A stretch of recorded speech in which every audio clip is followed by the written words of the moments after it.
Communication spokesman Jason Clare joins us now from Sydney. Jason Clare, good morning to you. Based on your understanding of the ABC budget, can that $50 million a year be achieved without any cuts to programs? Well, the short answer to that question is no. There's 2 points here. First is this is a broken promise. Tony Abbott said the night before the election there'd be no cuts to the ABC. It's now obvious he lied, and there will be cuts to the ABC. The second point is this. Malcolm Turnbull has promised that this would just be back of house. That's not going to be the case. This is going to lead to the sacking of hundreds of people at the ABC and the loss of terrific programs.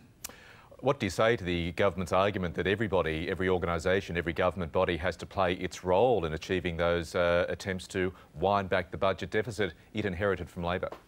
Well, the point I'd make is this. Every organisation can be more efficient, whether it's a government department or a private company. But you should find efficiencies inside the ABC and use that money to create new programs and new services. That's what we did when we were in government, and that helped to create ABC 24 and ABC Online. This government is not doing that. They're just cutting the guts out of the ABC, and they're doing it in spite of the fact that they said before the election they wouldn't do it.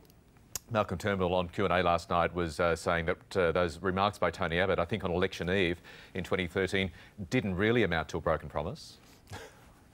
I don't think anyone believed that. They're just weasel words, and I thought Malcolm was better than that. Look, Tony Abbott said no cuts to health, no cuts to education, no changes to the pension, no new taxes, no cuts to the ABC and no cuts to SBS. And he's now broken all of those. The extraordinary thing here is Julia Gillard was crucified for breaking one promise. Tony Abbott is a serial offender. He's broken almost every promise he made before the election. And what this shows is you can't trust him. And I think the Australian people will judge him very poorly because of it.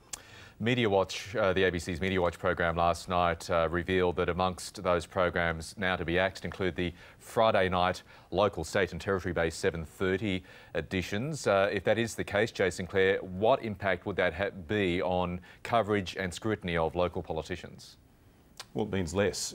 We've got state elections coming up in New South Wales, state elections in Queensland. Anybody that watches those programs knows the extraordinary work they do to cover state and local politics.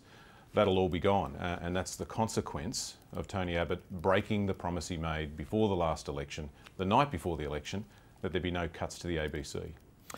OK, now while I've got you to a couple of political stories, you would have seen the news poll in today's Australian showing a 3-point jump in Labor's primary vote to 39%, the government's down to 36%, and a 10-point lead now for Labor in the two-party preferred stakes. What do you put that down to?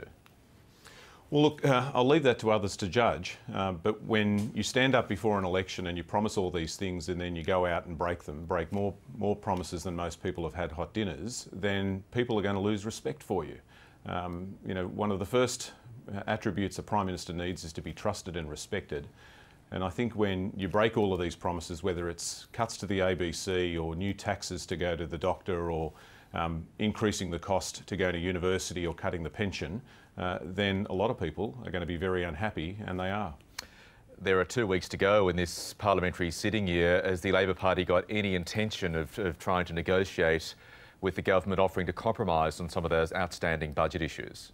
Oh, we've worked cooperatively with the government on a number of areas of the budget, but there's a couple of areas where the Labor Party is never going to allow the government to jack up the cost of a university degree or make people pay $7 to go to the doctor. We created Medicare, we built it up, and we'll protect it in the parliament. We won't let this government tear it down or make it more expensive for people to go to university. Jason Clare in Sydney, thank you very much for your time this morning. Thanks, Michael.